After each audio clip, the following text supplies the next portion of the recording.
Então, boa tarde a todos.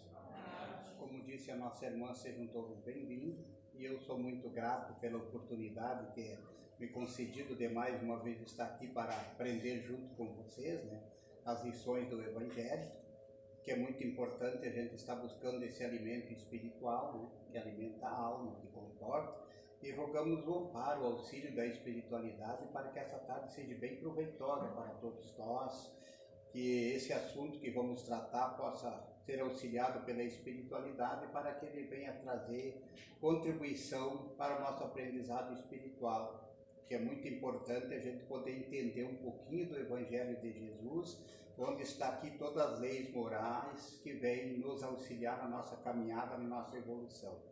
Então, quero saudar também aos nossos irmãos desencarnados que estão aí para aprender junto conosco, né?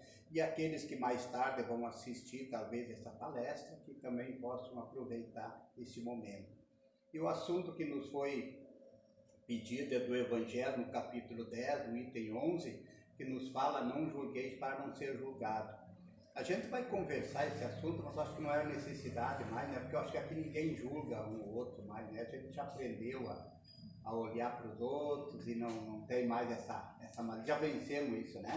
É uma tarefa difícil, mas com certeza nós já vencemos. Mas vamos falar isso com nossos irmãos desencarnados, que talvez ainda não conseguiram vencer essa tarefa, né? Mas que bom a gente poder estar junto aqui nessa tarde, né, para conversar um pouquinho, que é muito importante. A gente sabe que nós viemos de longas caminhadas, né, de várias e várias encarnações, e a gente vem com essa luta constante, né, e é muito difícil da gente conseguir conquistar as virtudes e vencer os vícios. Nesse livro, Renovando a Atitude, de Francisco do Espírito Santo, pelo Espírito de Hamed, ele nos retrata bem como ainda temos esse vício, e que a gente muitas vezes, inconscientemente, a gente está tendo essa atitude, né, de julgar, de medir os erros dos outros. Então ele fala muito bem para nós isso. Mas vamos ver aqui no capítulo 10, então no item 11, que ele nos fala assim: não julguei para não ser julgado, pois serás julgado conforme tiverdes julgado os outros, e será medido pela mesma medida com que medistes os outros. Quem nos narra essa conversa de Jesus é Mateus, no capítulo 7, versículo 1 e 2. Então aí no item 12 ele nos traz aquela parábola daquela mulher que foi pega em adultério, né? E que os fariseus trouxeram na presença de Jesus, né? Vieram ali uma turminha grande, e os mais velhos e mais inteligentes, um pouco a intenção deles era conseguir ver se condenava Jesus, dependendo da resposta que ele daria para eles, né? Então eles chegaram na frente de Jesus, que estava, né, num lugar reservado lá, e eles então chegaram e disseram para Jesus: mestre, essa mulher foi pega em ato de adultério, e na lei de Moisés ele nos manda que apedreje até a morte. E tu o que dizes disso? Qual é a tua opinião sobre essa questão, né? E Jesus então ele ouviu o que eles disseram, né, baixou a cabeça e continuou escrevendo. E aí dali um pouco ele levantou a cabeça e disse para eles: dentre vós, aquele que não tiver pecado, atire a primeira pedra. E ele baixou a cabeça e continuou escrevendo de novo. Dali a pouco, quando ele levantou, olhou para a mulher, estava só ela. Começaram a sair pelos mais velhos até os mais novos, e foram embora, né? Ninguém teve a coragem de atirar pedra. E aí então ele perguntou para a mulher: mulher, cadê aqueles que te acusaram, te condenaram? Alguém te condenou? Ela disse: não, Senhor, ninguém me condenou. Então eu também não te condenarei, vai e não peques mais.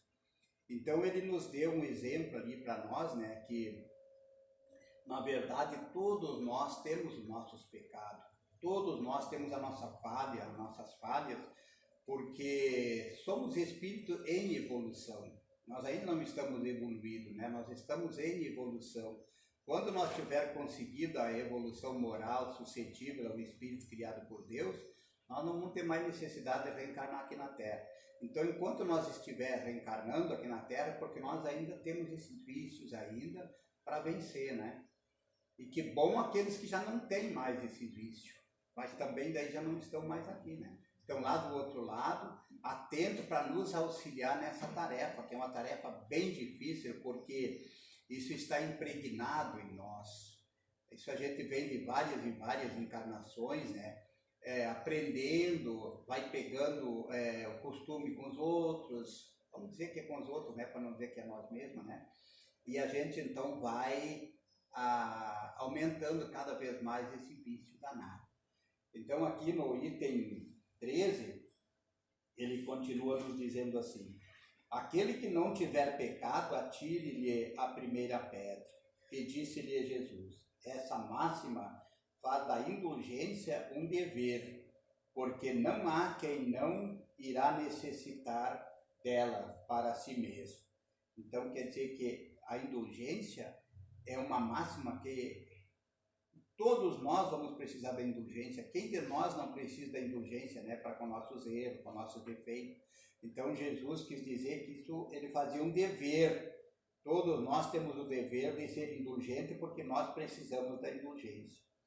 Ela nos ensina que não devemos julgar os outros mais severamente do que julgamos a nós mesmos, nem condenar nos outros o que desculpamos em nós. Antes de censurar uma falta de alguém, vejamos se a mesma censura não pode cair sobre nós. A censura que se faz à conduta do outro pode ter dois motivos: ou reprimir o mal, ou desacreditar a pessoa cuja o ato se critica. Então quer dizer que essa censura que nós fizemos, ela tem dois sentidos. Ela pode ser num sentido, num bom sentido, de a gente conseguir então fazer com que aquela pessoa entenda, conheça que ela está agindo errado, né? Não é censurar com mal, mas é uma censura sim para que ela possa perceber que aquela atitude que ela está tendo é uma atitude inadequada, que não é correta, que aquilo pode lhe prejudicar. Ou, dependendo da nossa intenção, nós podemos muitas vezes desacreditar aquela pessoa, levar ela num patamar que ninguém mais acredite nela, né? Que ela seja realmente aquela pessoa má. E isso, então, essa censura, a segunda, ela parte de uma maldade nossa. Isso é condenável perante os olhos de Deus, porque aí a gente está censurando, criticando e condenando aquela pessoa que a gente criticou a sua atitude. Então ela não é uma atitude boa, ao contrário da que a gente censura para poder acordar a pessoa, fazer com que ela acorde. Então isso até é um dever nosso, porque todos nós temos o dever de ajudar o progresso do nosso semelhante, mas de uma forma justa e caridosa, sem maldade, sem maledicência. Seja aquela, vamos chegar, eu vou dizer assim: irmã Eva, olha, a coisa que a senhora falou, que a senhora disse não é correto, a senhora não falou a verdade, é uma comparação, a gente está fazendo isso aí. Então aí no caso eu estou ajudando ela, dá uma analisada naquilo que você falou, naquilo que você fez, para ver se realmente você gostaria que fizesse para você. É essa medida que Jesus nos ensinou, fazer aos outros aquilo que gostaria que fizesse para nós. Antes de nós fazer alguma coisa para os outros, censurar, a gente analisar, mas será que o que eu vou falar dessa pessoa, falassem de mim, como eu ia me sentir?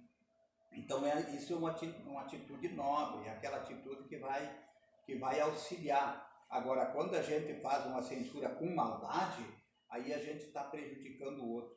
E é esse que muitas vezes acontece com nós, porque nós temos um automotivo, a gente é automática, muitas vezes a gente criou esse costume, esse hábito, que quando a gente percebe, a gente já disse o que não devia de dizer, até já pensou o que não devia de pensar, e quando a gente pensa, a gente cria a forma e a gente então, sem perceber, a gente fala. Então toda a maledicência está nos nossos pensamentos ainda.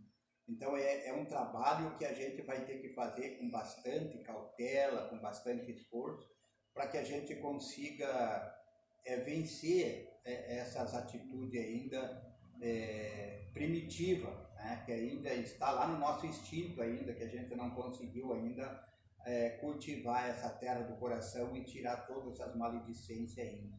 Então são vícios que cada um de nós tem o dever de se preocupar, porque a gente sabe que isso nos prejudica. Se muitas vezes agora a gente não está sentindo o impacto disso, mas mais tarde a gente vai sentir. A gente vai perceber isso mais tarde, e às vezes isso já acarretou para nós muitas responsabilidades com a lei divina. Porque quando a gente se compromete com a lei dos homens, a gente tem aquele determinado tempo para cumprir essa pena. Agora, com a lei divina, enquanto a gente não ressarcir os nossos débitos, eles estão pendentes e eles estão nos prejudicando, porque só consegue ser feliz aquele que tem uma consciência tranquila. E a consciência tranquila é um dever bem cumprido. Então, isso todo o bom cidadão, ele deve de ter esse raciocínio, né? E isso é o que a gente encontra bastante dificuldade ainda para ter o raciocínio. Muitas vezes a gente não pensa profundamente nas nossas atitudes antes de agir. Aí depois que a gente soltou a palavra, não tem como puxar de volta, ela já foi. Então aí vem a consequência. Então por isso a gente tem que ter bastante cuidado. Jesus não podia impedir que se censurasse o que é mal, pois ele mesmo nos deu o exemplo disso e o fez em termo enérgico. Porém, queria dizer que a autoridade da censura está na razão da autoridade moral daquele que a pronuncia. Então, o que acontece? Jesus, ele tinha uma autoridade moral, porque ele tinha uma moral muito elevada já, né? Jesus já tinha aquela visão ampla das coisas, ele enxergava o nosso interior, ele via os nossos pensamentos, ele sabia tudo que estava dentro do nosso coração. Então, quando ele falava alguma coisa, ele falava com segurança e com o propósito de auxiliar, ao contrário de nós, né? Então, quando ele disse aquelas pessoas lá, tire a primeira pedra, aquele que tivesse em pecado, ele já censurou a atitude deles, mas em prol deles mesmos, para que eles não cometessem aquele ato absurdo, né, de tirar a vida daquela mulher. Por quê? Porque se ela tinha errado, o problema era dela. E tem mais uma coisa também, para ver como era, os que estavam ali, era só homens que estavam ali, né? Como era o machismo ainda, né? Ela era errada, mas e quem estava cometendo adultério com ela? Não deveria ter, então, também apedrejado? Com certeza, né? Mas como Deus é amor e nada existe fora desse amor, não é com maldade, não é com brutalidade que se educa as pessoas, que se ajuda as pessoas a se reequilibrar, mas é com amor. Então esse é o propósito de cada um de nós, que a gente tem que começar a procurar, a pensar muito quando a gente vai falar de algum ato de uma pessoa, julgar, porque o apóstolo Paulo já dizia: não julgueis para não ser julgado, porque com a medida que vós medir os outros, vós serão medidos também. Isso o apóstolo Paulo falava, né? Então a gente já tem essa noção de que as nossas atitudes, ela vem trazer para nós uma responsabilidade muito grande. E a doutrina espírita tem essa missão, né, de nos esclarecer, consolar e nos fazer com que a gente saiba onde buscar força para que a gente consiga corrigir os nossos defeitos, nossos erros, porque se Deus nos deu o livre-arbítrio de agir e pensar, Ele nos deu o direito de errar. Agora, quanto mais tempo nós permanecer no erro, mais grande é a nossa responsabilidade e depois o nosso sofrimento para vencer. É que nem o vício do cigarro, da bebida. Quanto mais a pessoa, mais tempo ela vai usando o álcool ou o tabagismo, mais dificuldade depois ela vai encontrar para poder se afastar dele, porque os organismos vão viciando, vão criando hábito. Ele se torna um hábito, porque eu lembro da minha esposa, quando ela fumava, ela levantava de manhã cedo, A primeira coisa era o cafezinho e daí já o cigarrinho em seguida. Isso não tinha. Almoçou também, já saía da mesa, primeira coisa era fumar um cigarro, era um hábito. Mas graças a Deus já faz 22 anos que ela se libertou desse vício. Então a gente sabe disso e assim são todas as maledicências que ainda estão em nós. É aquele impulso que a gente tem de não, né, de não poder controlar ainda muitas vezes as nossas atitudes. Mas a gente vai conseguir, porque o propósito de Deus é a perfeição moral para cada um de nós. Então a gente vai ter essa alegria ainda de um dia poder dizer, olha, hoje eu não falo mal de ninguém, eu não penso mal de ninguém. Vamos demorar tempo ainda, né? Vai depender do nosso esforço. Aquele que caminha mais rápido chega primeiro, né, no fim da caminhada. Né? Então a gente vai chegar lá, não vamos nos desesperar. Mas que isso é tirar de si mesmo o direito de repreensão, a consciência íntima. De resto, recusa qualquer respeito e qualquer submissão voluntária àquele que, tendo sido investido de um poder qualquer, viola as leis e os princípios que está encarregado de aplicar. Não há autoridade legítima aos olhos de Deus, senão a que se apoia no exemplo que dá do bem. E é o que também se sobressai das palavras de Jesus. Então não existe, né, julgamento melhor e nem atitude melhor daquela que a gente tem do bem. O bem é o melhor exemplo, que a gente pode dizer assim, olha, eu sou um homem de bem, se as minhas atitudes corresponder com o que eu estou dizendo, se realmente as minhas atitudes são só atitudes boas, atitude nobre, aonde a gente consegue respeitar o direito dos outros, porque a gente sabe que nós temos direito e temos dever, né? O meu direito termina quando começa o direito do meu semelhante. Né? Então, a gente tendo essa consciência, a gente vai conseguindo, então, reprimir de dentro de nós as atitudes ainda errôneas. Então, nosso irmão Francisco, do Espírito Santo, ele nos diz assim, através do Espírito Américo: toda opinião ou juízo que desenvolvemos no presente está intimamente ligado a fatores antecedentes. Quase sempre todos estamos vinculados a fatores de situações pretéritas, que incluem atitudes de defesa, negações ou mesmo inúmeras distorções de certos aspectos importantes da vida.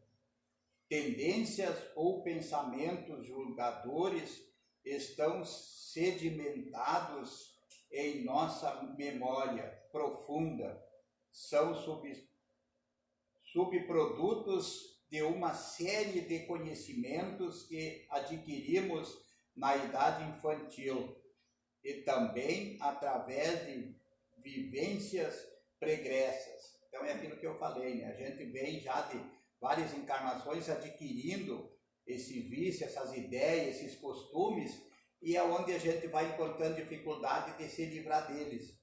Mas é através de novas atitudes que a gente vai trocando. É como eu digo sempre assim, a gente pega uma vasilha, um copo, vamos dizer, com água suja e bota embaixo de uma torneira e vai deixando correr água limpa, vai chegar um tempo que aquela água que está no copo, toda ela vai estar cristalina. E assim é aquilo que temos dentro de nós, os vícios, o mau costume, os hábitos, a gente vai trocando através daquilo que a gente vai evoluindo. Conforme a gente vai evoluindo, vai nos conhecendo, porque a melhor forma da gente poder se ajudar é começar a nos conhecer a nós mesmos, saber quem nós somos, o que temos dentro, qual a bagagem que trouxemos dentro de nós. Isso é o mais difícil, porque muitas vezes a gente não quer descobrir, a gente não quer saber quem eu sou, porque eu vou sofrer com isso. Mas é a melhor forma da gente poder vencer as nossas imperfeições é a gente procurar a nos censurar nós mesmos, né? E observar e fazer análise de como nós estamos nos comportando qual foi a nossa atitude durante o dia, o que nós fizemos, o que nós pensamos, e aí a gente vai trabalhando isso, a gente vai se esforçando para vencer essas mazelas que ainda trouxemos dentro de nós. Então diz assim, censura, observações, demonstrações, superstições, preconceito, opiniões, informações e influências do meio, inclusive de instituições diversas, formaram em nós um tipo de reservatório moral, coleção de regras e preceitos a ser rigorosamente cumprido, do qual nós servimos para concluir e catalogar as atitudes em boas ou más. Nossa concepção ética moral está baseada na noção adquirida em nossas experiências domésticas, social e religiosas, das quais nos servimos para emitir opiniões ou pontos de vista a fim de harmonizarmos e resguardarmos tudo aquilo em que acreditamos como sendo verdades absolutas. Então, o que acontece? No decorrer do tempo, a gente vai fixando ideias em nós, hábitos, conceitos, e como a gente não procura muitas vezes se instruir para saber se aquilo que nós temos dentro de nós, a nossa atitude é correta, a gente vai indo. É como eu disse, a gente fica com medo de descobrir. Então a gente não se esforça para mudar nossas atitudes. E a gente vê que grande parte da humanidade sofre com isso porque eles têm aquela verdade absoluta dentro deles. E eles não acreditam que podem mudar, né? Eu conheço pessoas da família que eles têm a crença deles, tudo bem, a gente respeita, mas eles dizem assim, não, o meu pai era dessa crença e eu vou continuar sendo. E a gente percebe que muitas coisas eles poderiam mudar na vida, atitude, hábito, conceito, mas não, eles têm aquela ideia fixa e acham que ali está a absoluta verdade. Então, por isso a doutrina espírita é liberal, ela não prende ninguém, a doutrina espírita, ela nos dá o direito de a gente pesquisar nas outras crenças, ir visitar, conviver com as pessoas, porque aí a gente vai conseguindo a se conscientizar se a gente está certo ou não. É que nem disse Kardec, se a ciência apresentar alguma verdade além do que a doutrina espírita está falando, ficamos com a ciência. Então eu digo assim, por isso que a gente muitas vezes permanece na ignorância, porque o meu pai era ignorante, a minha mãe era assim, e eu me sinto bem. Então quando a gente muitas vezes sai um pouquinho, tira aquela venda que nos faz focar só para aquela direção, a gente vai começar a perceber, não, mas olha, na verdade eu devo dar uma analisada mesmo, mais profunda, para me ver se realmente eu estou com a verdade. Se a minha verdade absoluta, ela é aquela que vai me trazer um futuro feliz. Porque o importante para nós é o nosso futuro. Porque hoje nós estamos vivendo a nossa vida aqui, nós já estamos aqui encarnados. Então, o que é importante para nós é aproveitar esse momento para a gente poder mudar os nossos conceitos, as nossas maneiras, que a gente ainda percebe que não estão adequadas com as leis de Jesus, né? Porque nós vimos que Jesus nos deu aquele grande exemplo, ele não censurava, ele não julgava ninguém, né? Ele sempre procurava com amor, conversando, mostrando as coisas certas, sem ferir, sem magoar, né? Bem ao contrário que a gente quando vê o defeito de um, a gente quer chegar e tocar o dedo naquela ferida ali e ainda dar uma mexida, ainda para ver se isso a gente está fazendo coisa errada. Porque a gente aí revolta a pessoa, a gente magoa as pessoas e aí muitas vezes já afastam de nós. Agora, quando a gente vai com amor, com carinho, com sutileza, a gente consegue ir conquistando os corações e aí o amor sempre predomina. Então é importante o que esse nosso irmão nos diz aqui. Aqui mais adiante tem um itemzinho também muito importante que ele diz assim, só podemos nos reabilitar ou reformar até onde conseguimos nos perceber, ou seja, aquilo que não está consciente em nós, dificilmente conseguimos reparar ou modificar. Quando não enxergamos a nós mesmos, nosso comportamento perde os outros não. Quando não enxergamos a nós mesmos, nossos comportamentos perante os outros não são totalmente livres para que possamos fazer escolhas ou emitir opiniões. Estamos amarrados à forma de avaliação estruturada nos mecanismos de defesa. Nós sempre procurando a nossa defesa, né? Processos mentais inconscientes que possibilitam ao indivíduo manter sua integridade psicológica através de uma forma de auto-engano. Certas pessoas, simplesmente por não conseguirem conviver com a verdade, tentam sufocar ou enclausurar seus sentimentos e emoções, disfarçando-os no inconsciente.